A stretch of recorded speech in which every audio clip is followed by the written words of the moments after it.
আরাফার দিনের রোজা নিয়ে আমাদের দেশে প্রতি বছরই গন্ডগোল বা মতপার্থক্য দেখা দেয়। কোন দিন রোজা রাখবো? এটা কি হাজিরা অবস্থান করছে ওই দিন, নাকি আমি যে দেশে আছি সেই দেশে যখন জিলহজের 9 তারিখ হয়? আরাফার দিনের রোজা নিয়ে আমাদের দেশে প্রতি বছরই গন্ডগোল বা মতপার্থক্য দেখা দেয়। কোন দিন রোজা রাখবো? এটা কি হাজিরা অবস্থান করছে ওই দিন, নাকি আমি যে দেশে আছি সেই দেশে যখন জিলহজের 9 তারিখ হবে? তো এটা নিয়ে উভয় পক্ষেই দলিল আছে, যুক্তি আছে, দুই মতেরই সপক্ষে আলেমদের বক্তব্য আছে।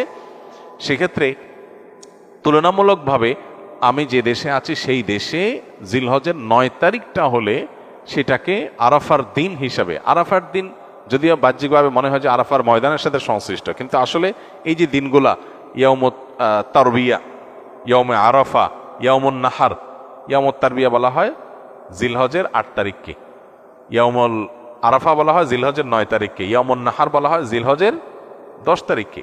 এখন এই নামগুলো যদিও হাজিদের হজের সাথে রিলেটেড, কিন্তু হজের বাইরে যারা আছে তাদের জন্য আপনার ফিকহের কিতাবগুলোতে বিভিন্ন দিনই কিতাব পুস্তকে ইয়াউমে তারবিয়া, ইয়াউমুন নাহার বলা হয়েছে। এর মানে এইটা না যে হাজিদের সাথে মিল করতে হবে, যে দেশে যেটা হবে সেটাই প্রযোজ্য হয়।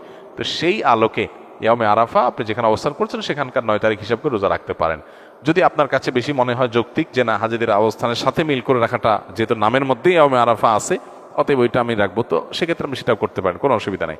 কোনো কোনো রেওয়ায়তের আলোকে জিলহজের প্রথম 9 দিনের প্রত্যেক দিন রোজা রাখা উচিত, কারণ মামিন আইয়ামিন আল আমালুস সালিহু ফিহিন্না আহাব্বুলিল্লাহ মিন হাযিহিল আইয়াম, বুখারীর হাদিস রয়েছে। এই দশকটাতে এমনি নেকামল করা উচিত। অতএব নফল রোজা আপনি প্রথম সবগুলো দিন রাখতে পারেন, তাহলে আর কোনো ইখতিলাফের ঊর্ধ্বে এমনিই উঠে গেলেন। অতএব আরাফার দিনে আরাফাতের বাইরে যারা আছেন তারা রোজা রাখবেন, আর আরাফাতে যারা আছেন তারা কি করবেন? ওই যে লা ইলাহা ইল্লাল্লাহু ওয়াহদাহু লা শারীকা লাহু বেশি পড়বেন, আর বেশি বেশি আল্লাহর কাছে দোয়া করবেন। দোয়াটা অবশ্য আমরা আরাফাতে যারা নাই তারাও করতে পারি।